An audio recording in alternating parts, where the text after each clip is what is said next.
Well, now we're going to look at a concept called correlation.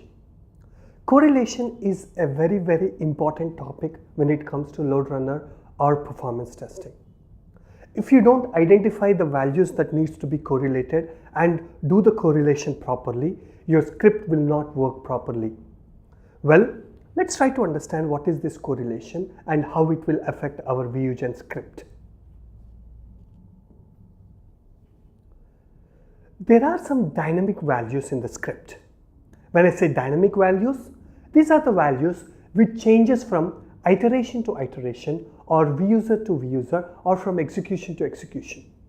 Since these values are dynamic in nature and these values are changing all the time, there is a chance that the script will fail at this point wherever it encounters these dynamic values. If you don't identify these values and do the correlation, then there is a very good chance that the script will fail and your execution will fail. So let's try to understand what are these dynamic values using an example. Let's assume that's your client and that's your server. And let's say the client has sent a request, which is a launch request, to the server. The server will process the request and sends the response back. So this is the request and this is the response.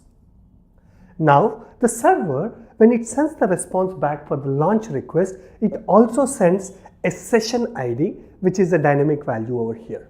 Let's say the session ID over here is XYZ123. Now from the client, as in you, when you send the next request, which is the login request, you have to use this dynamic value, which is XYZ123. And if you are not using the right value, then your script will fail. Why am I calling this value a dynamic value? Because for the next execution, again the same client has sent the same request, which is the launch request. This time around, the server will send the response back for the launch request, but the session ID which the server will send could be something else, maybe ABC456. So from the client, if you're continuing to use XYZ123, then the script will fail. This time around, you're supposed to use ABC456, not XYZ123. So the process of identifying these dynamic values and replacing them with a function called webrate save param_ex so that it goes to the response, the response of the server and takes these dynamic values and store it in a parameter. That is what we call it as a correlation.